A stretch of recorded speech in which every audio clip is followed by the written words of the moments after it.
Menteri Pendidikan Dasar dan Menengah Abdul Mukti memberikan bocoran soal rencana kebijakan zonasi dan ujian yang disebut akan dihilangkan dan diganti dengan mekanisme lainnya. Namun kebijakan ini disebut masih menunggu persetujuan dari Presiden Prabowo Subianto sebelum nantinya akan diumumkan. Lalu apakah dengan mengganti mekanisme sistem akan mampu menghapus permasalahan yang terjadi selama ini? Dan untuk menganalisanya sudah bersama kami analis kebijakan pendidikan UPI Cecep Darmawan. Assalamualaikum, selamat malam Prof. Cecep, apa kabar? Waalaikumsalam, selamat malam, Bung Baik, Bram. terima kasih Ya, Prof sudah bergabung pada malam hari ini. Langsung saja, jadi menurut Anda ketika pelaksanaannya tidak maksimal, itu yang harus dibenahi terlebih dahulu pelaksanaannya atau harus ujuk-ujuk mengganti keseluruhan sistemnya begitu Prof? Mana yang lebih efektif untuk diberlakukan? ya, terima kasih. Memang PPDB itu selalu menjadi persoalan ya, manakala pemerintah belum konsisten gitu ya bagaimana menerapkan standarisasi pendidikan secara nasional. Misalnya kualitas pendidikan dari sisi apa? Dari sisi sarana prasarana ya, dari sisi anggaran pendidikan, kemudian juga standar-standarisasi lainnya. Jadi apapun modelnya, mau prestasi, mau zonasi ya, Mhm. itu sebenarnya tidak banyak pengaruh manakala pemerintah tidak memperbaiki ya dari mulai standarisasi, kemudian regulasi ya yang di mana regulasi ini harusnya gitu bisa mencapai rasa keadilan masyarakat. Oke, Selama ada disparitas antara sekolah antar daerah, maka PPDB model apapun, mau model zonasi, prestasi, atau melalui mutasi, ya, afirmasi, prestasi, domisili, atau apapun, tetap jadi masalah. Yang kedua, saya berharap PPDB itu jangan diatur oleh pusat, gitu ya. Hmm, PPDB itu atur saja oleh daerah. Bukankah kewenangan pendidikan itu ada di daerah? Pusat tuh ngatur pada kebijakan yang sifatnya umum saja. Misalnya, bagaimana pendidikan ini dari konsep PPDB, dia harus transparan, akuntabel. baik. Tidak boleh ada kecurangan gitu ya. Nah Prof, itu pusat, yang selebihnya daerah. baik, kalau Ya, begitu soal zonasi tadi lebih baik itu diserahkan kepada pusat, artinya benar. zonasinya diatur oleh pusat dan kemudian akan disesuaikan dengan daerah masing-masing, atau kemudian biarkan provinsi dan daerah yang menyusunnya nanti, Prof. Ya, saya sih berharap selama diatur oleh pusat, ya, itu akan jadi masalah ketika ya kondisi daerah itu yang tadi saya katakan masih banyak disparitas, kesenjangan dan lain-lain. Hmm, Oleh karena kalau memungkinkan dan ini sebetulnya ya harus fundamental, pusat tuh ngurus aja prinsipnya. Bagaimana PPDB itu berjalan dengan lancar, baik, berintegritas, ya, transparan, akuntabel, gitu prinsip-prinsip. mhm. Selebihnya mau berapa persen zonasi, mau berapa persen prestasi, mutasi, afirmasi, ya, dan lain-lain, itu serahkan ke daerah-daerah yang tahu. Oke, Tapi gini, daerah juga membuat aturan, tidak boleh ya one man policy hanya dari pemerintah saja tanpa melibatkan misalnya DPRD-nya, ya unsur sekolah, kemudian perguruan tinggi dan berbagai elemen pendidikan mestinya diajak serta ya stakeholder pendidikan ketika membuat peraturan peraturan gubernur, peraturan wali kota atau bupati mengenai PPDB ini baik. sehingga nanti lebih sesuai dengan daerahnya.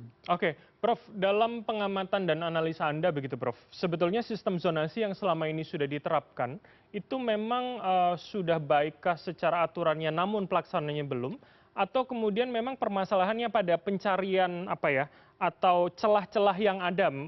Kita banyak sekali tahu kemudian ada kakak yang tiba-tiba masuk nama baru di Ya. situ supaya kemudian bisa masuk zonasinya. Apakah itu yang perlu perlu kita evaluasi untuk kedepannya, Prof? Ya, satu, menurut saya regulasinya harus baik, Mhm. ya. Ya harus menutup celah-celah kecurangan, celah-celah kelemahan, itu regulasi. Makanya tadi saya katakan regulasinya di pusat dibuat secara umum, di daerah ya, kemudian secara rinci. Nah, di daerah itu siapa yang buat regulasi? Tentu pemerintah daerah.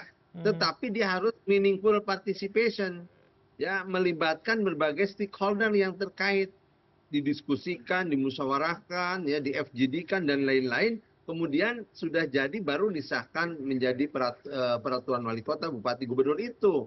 ya, dan ini memungkinkan akan jauh lebih baik ketika daerah mengetahui bagaimana sih sistem PPDB menurut daerah masing-masing. Jadi nggak diatur misalnya prestasi harus sekian, zonasi sekian, biarkan daerah yang mengatur. Pemerintah pusat bikin regulasi umum, kemudian menjadi pengawas, bagaimana mengawasi ya PPDB di berbagai daerah. Selebihnya serahkan ke daerah, supaya apa? Daerah juga tahu bagaimana ya sistem zonasi yang pas untuk daerah. Oke. Lebih dari itu, ya, yang lebih penting sebenarnya pemenuhan tentang standarisasi pendidikan.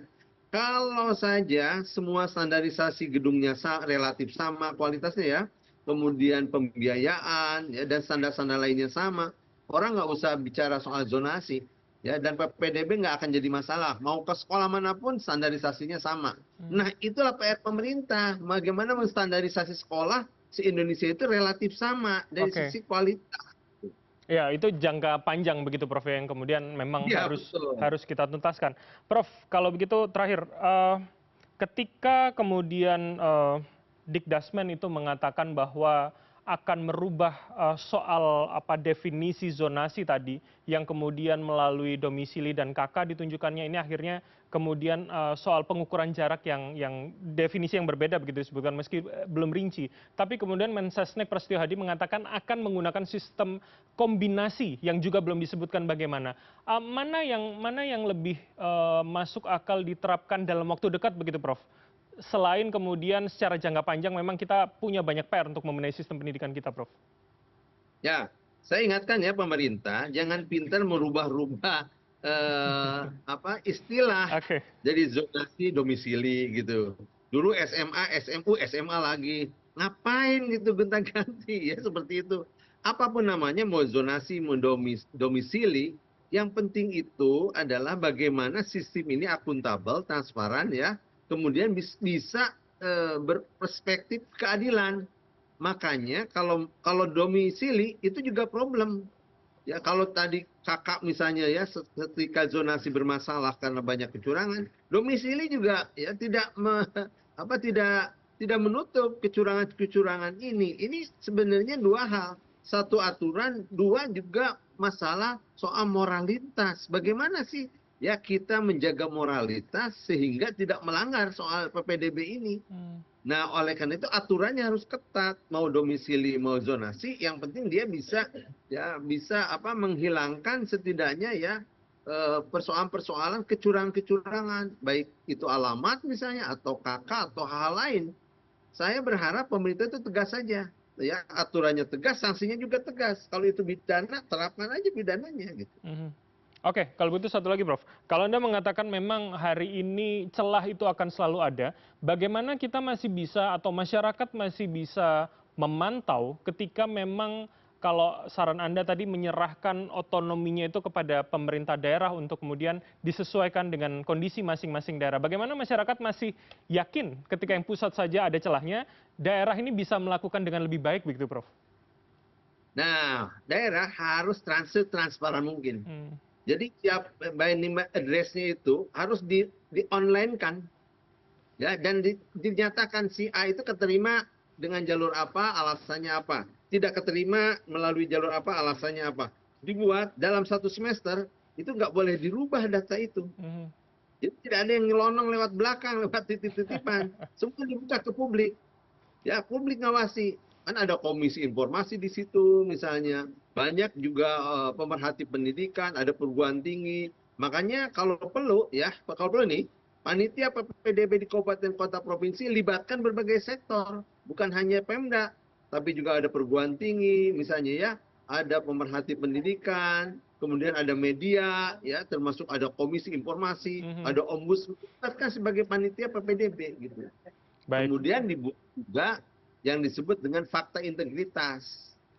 Nah, ya mudah-mudahan dengan begitu sistem ini menutup celah-celah kecurangan tadi gitu. Baik, baik. Dan tentu kita harapkan pun ada sistem baru ini tidak dadakan diumumkan dan semuanya juga akan bingung pelaksanaannya akan seperti apa. Terima kasih. Jadi jangan sekedar ganti nama. Oke, baik.